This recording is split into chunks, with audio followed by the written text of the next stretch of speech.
Picture this, you have exams coming up and you have so much studying to do. You're 6 hours deep into the study sesh, 3 Red Bulls have been crushed, and you're thinking, there's no way this is normal. Why am I so tired? Why can't I get anything done? Believe me, I've been in that position where I'm sitting at my desk and I'm just yawning non-stop and I'm wondering, why can't my brain keep up? Why do I not have the energy to get the things done that I need to get done? Hey everyone, for those of you who don't know me, my name is Fadi and I'm a 3rd year biomedical science student, and lucky for you, I have the solution to all those problems. Over the time, I have developed 5 tips that I'm going to be sharing with you guys today on how to manage your energy when you need to study for long hours. So without further ado, I'm just going to get straight into it with tip number 1, and this might be the most obvious tip, and that's manage your sleep. And I know this one's kind of obvious and I'm sure you've heard it before, but 7 to 9 hours of sleep are so important if you want to get anything done that day. Think about it. How are you going to plug in your phone at night to make sure that it's at 100% charge the next day when you're not sleeping enough to make sure that your own mental battery is charged at 100% for the next day? I personally make sure to get at least 7 hours of sleep. 7 for me is like the key number. That's what keeps me functioning. But everyone has their own number. Yours could be 10, yours could be 11, yours could be 8. It doesn't matter what your number is as long as you know what that number is.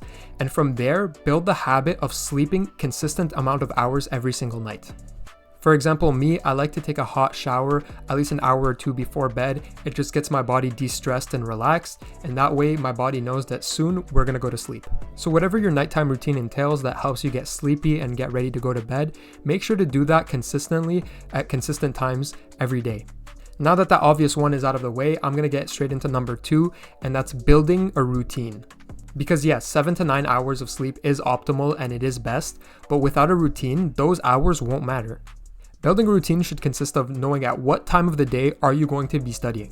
And knowing what time of the day to study should be unique to you because you should base that time on what time your brain is at its peak performance capacity to be able to study.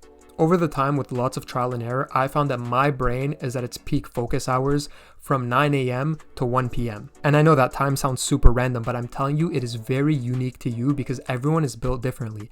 You might be somebody that can wake up at 6 a.m. and get everything done, or you might be the person that needs to do it at 10 p.m. Regardless of what that time is, you should build your routine around that. With consistency in your routine and building that good habit, your body and your brain will know when it's time to study and when it's time to relax. As crazy as it sounds, understanding your own physiology can help you pick those hours and build the best routine for you to be able to study for long hours.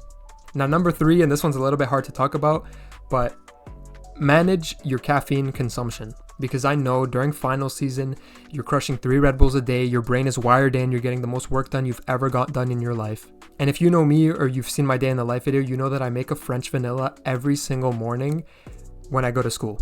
But learning to manage your caffeine consumption is going to be crucial to managing your energy during long study sessions.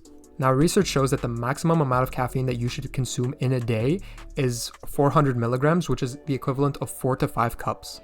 I personally limit myself to 1, maximum 2 if I need more energy during the day, but that's it. It is also recommended to refrain from consuming caffeine 6 hours before bedtime. I personally do 8 just to be safe.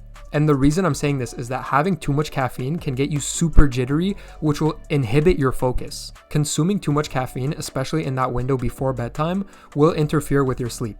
And interfering with your sleep circles back to tip number 1, which is managing your sleep. And not managing your sleep properly also interferes with number 2, which is building a good routine. So just know that excessive caffeine consumption, health risks aside, will interfere with all the tips that I'm trying to give you today, and you won't be able to manage your energy during your study sessions. And if you don't consume any caffeine at all and you're just a walking Energizer bunny, good for you. I personally have a French vanilla every day. I just love the way it tastes and I love the little boost of energy that it gives me. So you can ignore all that if that didn't apply to you, but let's get into tip number 4. And so tip number 4 is all about taking breaks. Do you think it's realistic to do all that studying in such a long period of time and take no breaks? I'm telling you right now, the top 1% of students frequently take breaks to be able to manage their energy while they're studying. Let me ask you this.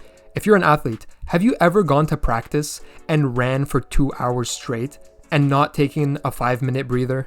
Just like the way that athletes manage their energy by taking breaks, you should be taking breaks while you study to avoid burnout.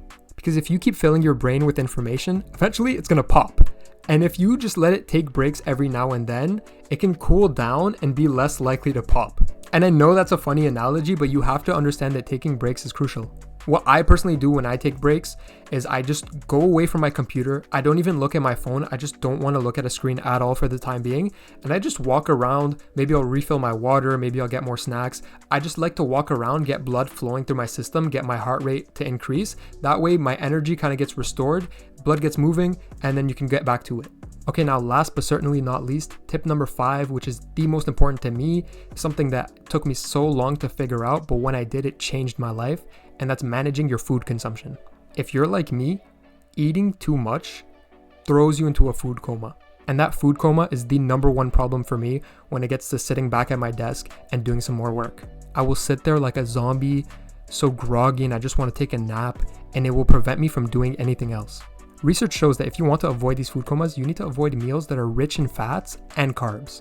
And if you're like me, you might love a burger and fries or like some nice fried chicken, but those foods will inhibit your ability to focus. And I'm not telling you to cut that food out completely. I'm telling you that when you know that you need to study and you know you need to be energized for the day and you want to avoid that food coma, have a better meal choice. Maybe something like a salad or something with fruits where you can get energy from those sugars. But believe me, it changed my life when I learned to counter a food coma because I just kept eating and not knowing why that was happening to me. But when I actually took the time to look into it, I realized that that was one of the biggest reasons I couldn't manage my energy while I was studying. Anyways, I hope you guys enjoyed today's video. That's been it for my top 5 tips on how to manage your energy during your study sessions.